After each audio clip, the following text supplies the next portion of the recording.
Hello everyone, welcome to Fly Career Academy. तो हमने contracts and account की MCQ series start की थी।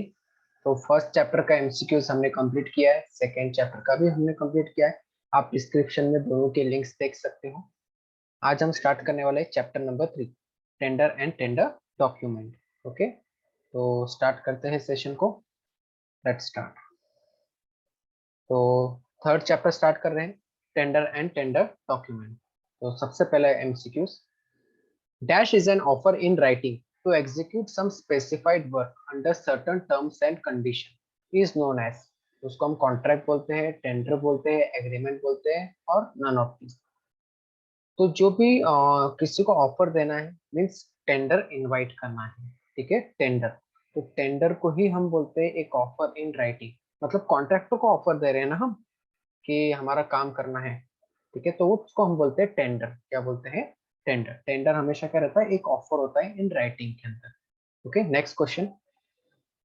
Which is a tender? अब इसमें से टेंडर कौन से हैं? टेंडर एक्चुअली है, बहुत सारे टाइप के टेंडर्स होते हैं। जैसे एग्जांपल, लोकल टेंडर हो गया एक। ठीक है, दूसरा हो गया ग्लोबल टेंडर, तीसरा है आपका ओपन टेंडर, चौथा है आपका लिमिटेड टेंडर, और फिफ्थ है आपका निगोशिएटेड टेंडर। ठीक है, टोटल कितने? 5 टाइप के हैं। तो इसमें से टेंडर कौन सा है? लिमिटेड टेंडर है, हाँ ये भी टेंडर है। ओपन टेंडर है, ये भी है। निगोशिएटेड टेंडर, ये भी है। मीन्स आंसर है all of this. Next question. Necessity of tender. Tender क्यों प्रोवाइड करना चाहिए? To provide best and cheapest contractor, execute work with specified time limit according to specification, tender is used for supply of material and labor, all the above। तो right answer is all the above. हम tender इसलिए invite करते हैं ताकि हमको best मिले और कम से कम खर्चे में कॉन्ट्रैक्टर मिले जो हमारे घर को एग्जीक्यूट कर सके। ठीक है, कम खर्चे में बना सके पर बेस्ट बना सके। ठीक है, और जो टाइम मैंने दिया उसी टाइम लिमिट के अंदर बनना चाहिए, और जो स्पेसिफिकेशन बोला उसी स्पेसिफिकेशन के हिसाब से बनना चाहिए। ओके, टेंडर किस लिए यूज होता है? सप्लाई के लिए भी यूज होता है, supply of material and labour, इसका भी टेंडर होता है। आप न्यूज़पेपर में देख सकते हो। ठीक, next question. For execution of work tender notice is publish. तो इसको पब्लिश करना पड़ेगा, तो व्हाट्सएप से तो नहीं करते हम, नोटिस बोर्ड में भी नहीं करते हैं, मैगजीन में भी नहीं होता है, सोशल मीडिया में भी नहीं होता है। किसमें होता है? Daily newspaper. Next. For local area project work which tender is invited. Local area में अगर रहा तो ऑब्वियसली कौन सा प्रोजेक्ट हम कौन सा टेंडर हम इनवाइट करेंगे? ऑप्शन है लोकल, ग्लोबल, ओपन, लिमिटेड। तो right answer is local tender. Next. For big and specialised job और design project which tender is invited. Big and specialised job means कैसा है? जैसे टनलिंग का हो गया, एयरपोर्ट का हो गया, ठीक है, हाईवे का हो गया। इनको स्पेशलाइज्ड इक्विपमेंट लगते हैं। ठीक है, स्पेशलाइज्ड इक्विपमेंट। तो ऑब्वियसली लोकल टेंडर तो नहीं रहेगा, कैंसल। ओपन टेंडर भी नहीं रहेगा, लिमिटेड टेंडर भी नहीं। तो ये आता है आपका ग्लोबल टेंडर में, इसमें आता है global tender. Next. For big and specialised job design project tender notice is published है। ठीक है, तो बड़े प्रोजेक्ट है, स्पेशलाइज प्रोजेक्ट है, टनल, एयरपोर्ट का, तो इसके लिए लोकल न्यूज़पेपर में तो नहीं होगा, मैगजीन में भी नहीं होगा, सोशल मीडिया में भी नहीं होगा, तो किसमें जाएगा? ये international newspaper. Next question. Global tender is invited for. तो ऑब्वियसली ग्लोबल मीन्स क्या? ऑल ओवर वर्ल्ड में से कोई भी अप्लाई कर सकता है स्पेशलाइज्ड वर्क के लिए, स्पेशलाइज्ड वर्क के लिए। तो एयरपोर्ट भी स्पेशलाइज्ड है, हाईवे भी स्पेशलाइज्ड है, टनल भी स्पेशलाइज्ड है। तो आंसर क्या आएगा? All the above, D. Next. In which tender limited contractor are invited. नाम में लिखा है ना, लिमिटेड कॉन्ट्रैक्ट। ठीक है, invited to place a bid. Local tender, global tender, open tender, limited tender. Right answer is limited tender. इसमें हम limited लोगों को ही बुलाते हैं, लिमिटेड कॉन्ट्रैक्टर को ही बुलाते हैं। Which tender is also called as selective tender. Global tender, open tender, limited tender, local tender. जो हमारा लिमिटेड टेंडर होता है ना, उसी का ही दूसरा नाम होता है selective tender. Next. Dash is a brief description of the job being tendered to be published in newspaper and on internet। brief description किसका होता है? टेंडर एग्रीमेंट का, नोटिस एग्रीमेंट का, नोटिस का, टेंडर नोटिस का। Right answer is tender notice. Newspaper में होता है टेंडर नोटिस, एक ब्रीफ डिस्क्रिप्शन होता है जिसके अंदर नेम ऑफ वर्क लिखा रहता है, name of authority, inviting tender लिखा रहता है, time of completion, estimated cost etcetera, ऐसी चीजें दी रहती है, ब्रीफ डिस्क्रिप्शन दिया रहता है। ठीक है, अर्नेस्ट मनी कितना जमा करना है। Okay, right answer is D. Next, tender notice include, तो टेंडर नोटिस जैसे मैंने बोला उसके अंदर नेम ऑफ वर्क रहेगा, ठीक है, एस्टिमेटेड कॉस्ट रहेगा, टाइम ऑफ कंप्लीशन रहेगा, means all the above, all the above. इसी के साथ साथ वैलिडिटी ऑफ टेंडर भी रहता है, ठीक है, डेट ऑफ टाइम रहता है, प्लेस ऑफ जहाँ पे टेंडर आपको सबमिट करना है, कब ओपन होगा, cost of completion, time of completion, ठीक है, ऐसे बहुत सारी चीजें होती है उसकी। ठीक है, तो right answer is D. Next, which tender is suitable for public work, public work, तो पब्लिक वर्क के लिए यूज होता है ओपन टेंडर। ठीक है, open tender is your right answer.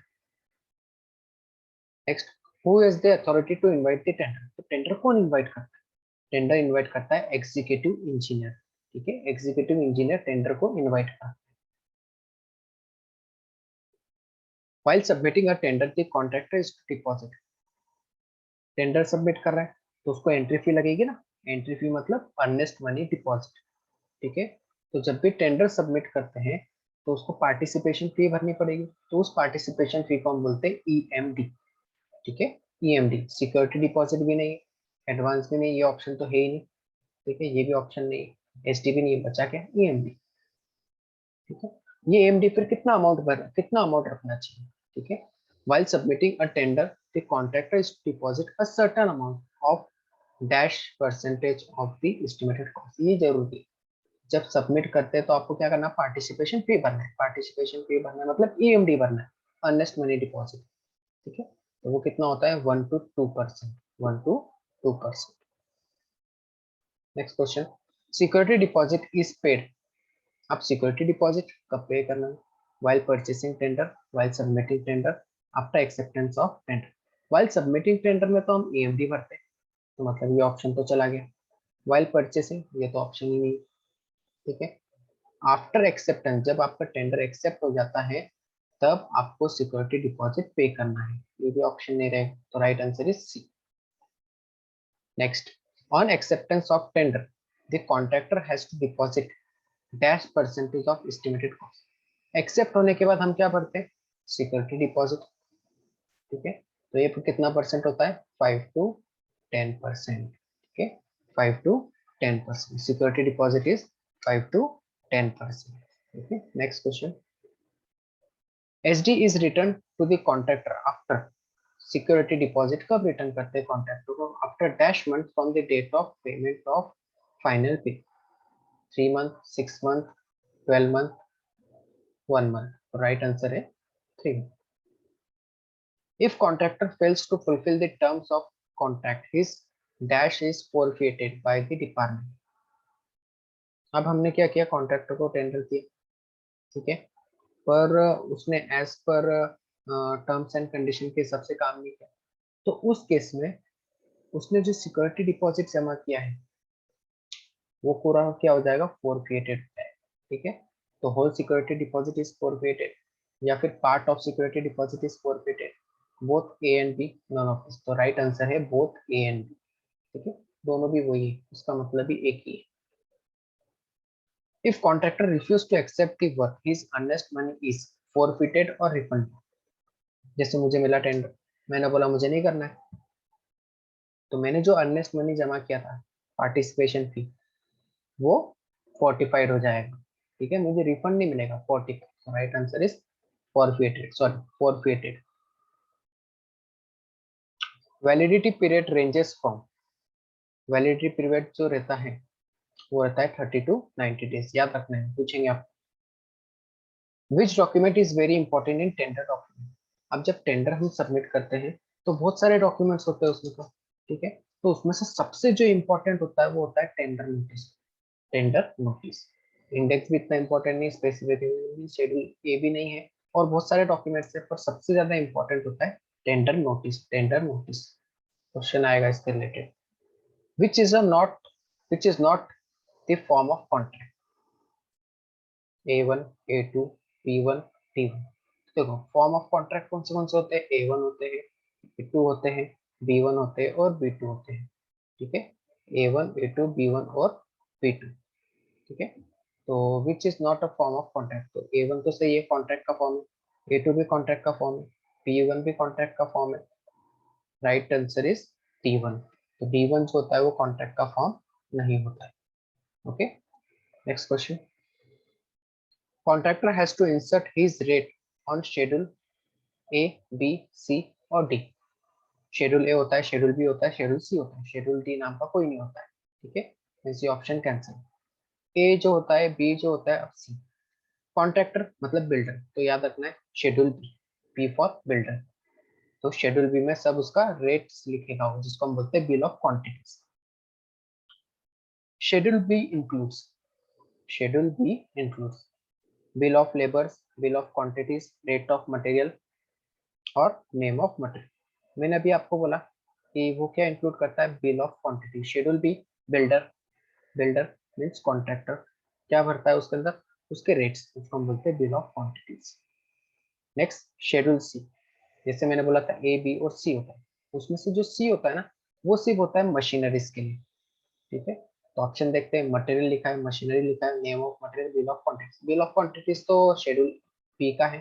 ठीक है, ये ऑप्शन नहीं, ये ऑप्शन नहीं, बचा क्या, मशीनरीज। ठीक है, शेड्यूल सी होता है सिर्फ मशीनरीज के लिए, कि कॉन्ट्रैक्टर के पास कौन सी मशीनरीज अवेलेबल है उसकी लिस्ट चाहिए, जो टेंडर भरेगा वो।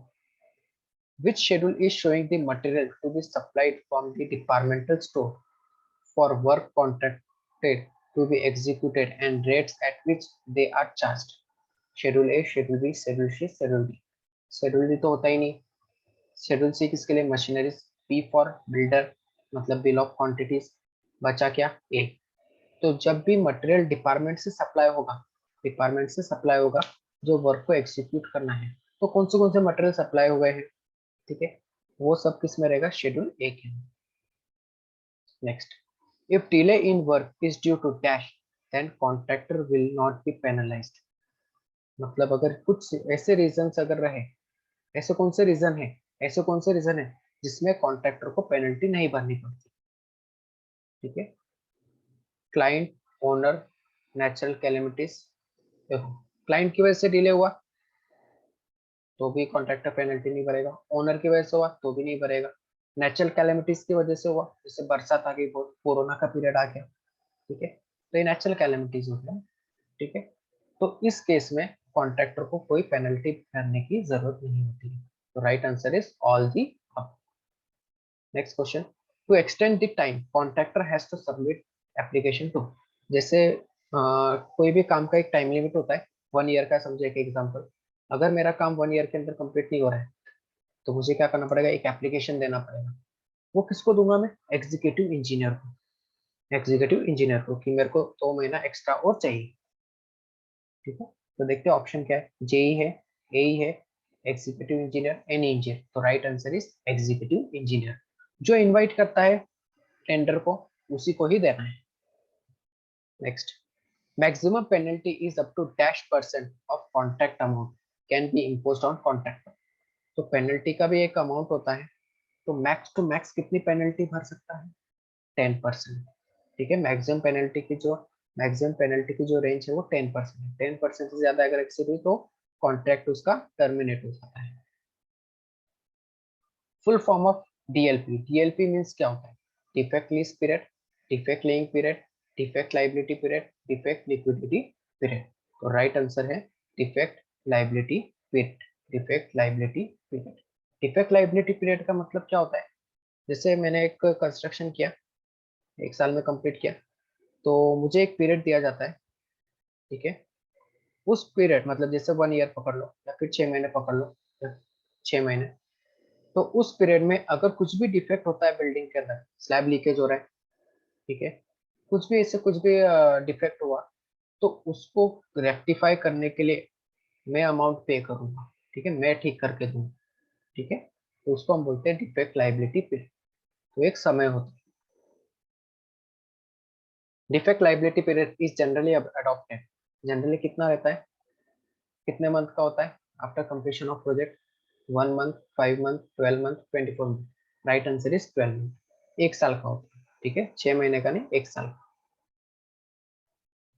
Contract can be terminated by the competent authority under the following condition. Contract को कब टर्मिनेट कर सकते हैं?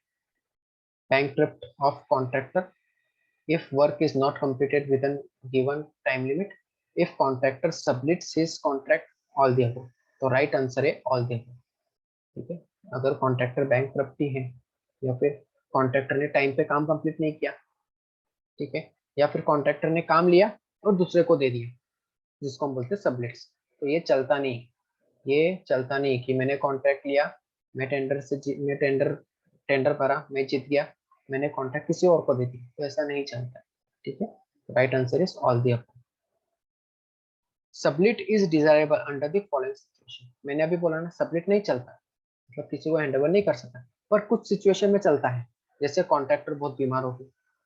ठीक है, पहला ऑप्शन कॉन्ट्रैक्टर इज सिक। दूसरा, subletting part of work to a specialised firm, जैसे उस बिल्डिंग में कुछ पार्ट ऐसा है जो स्पेशलाइज्ड वर्क है, तो उसके लिए मुझे स्पेशलाइज्ड फर्म को देना पड़ेगा। ठीक है, तो उस केस में सबलेटिंग कर सकता हूँ।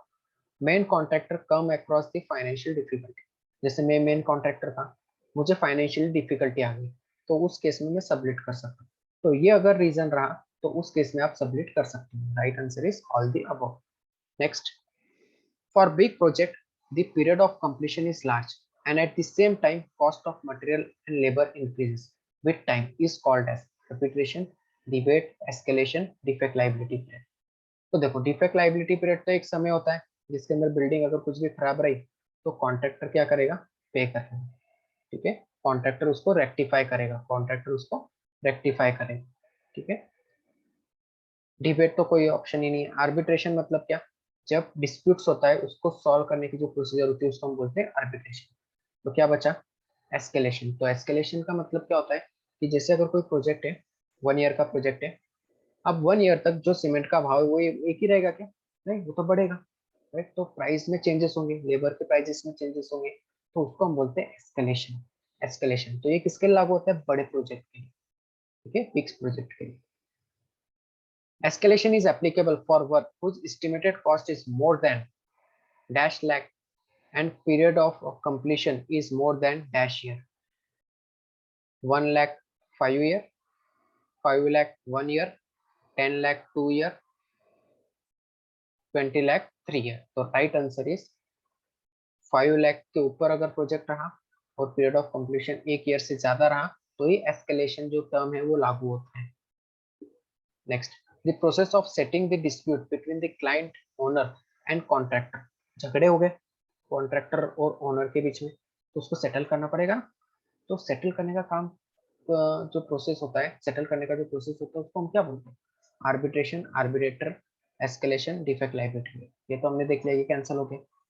आर्बिट्रेटर मतलब क्या? जो सॉल्व करता है उसको हम आर्बिट्रेटर बोलते हैं, उस प्रोसेस को हम बोलते हैं आर्बिट्रेशन। तो right answer is arbitration. Arbitrator is the person जो सॉल्व करता है उस डिस्प्यूट्स को।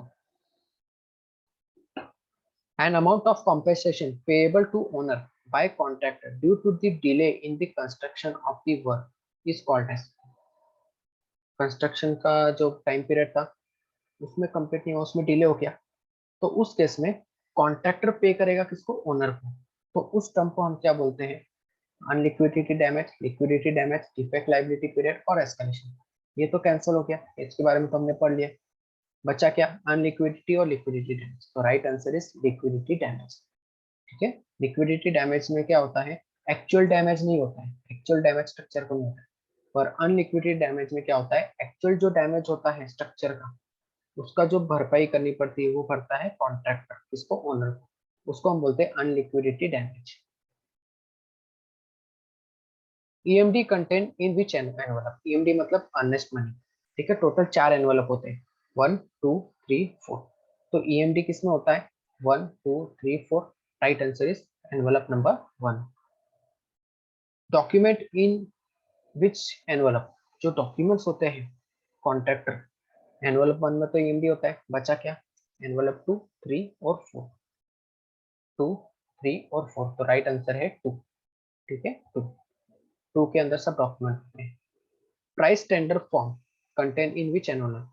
जिसके अंदर कॉन्ट्रैक्टर अपने रेट डाल के देता है, वो कौन से एनवलप में रखता है? वो रखता है एनवलप नंबर 3 में। Okay, next, tender shall be submitted in अब ये जो एनवलप था, पहला एनवलप, दूसरा एनवलप और तीसरा एनवलप, इसको पुट करते हैं हम चौथे एनवलप के अंदर। ये तीनों एनवलप एक बड़े से लिफाफे में होता है, जिसको हम बोलते हैं एनवलप नंबर 4।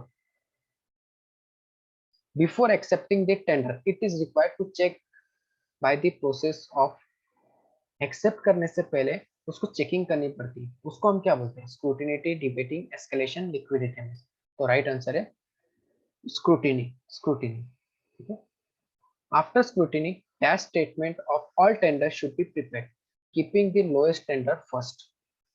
जिससे स्क्रूटिनिटी होता है, तो उसके बाद में हम क्या करते हैं? स्क्रूटिनिटी स्टेटमेंट बनाते हैं, कंपैरेटिव बनाते हैं, डिटेल बनाते हैं, बोथ एंड। तो राइट आंसर इज कंपैरेटिव। ठीक है।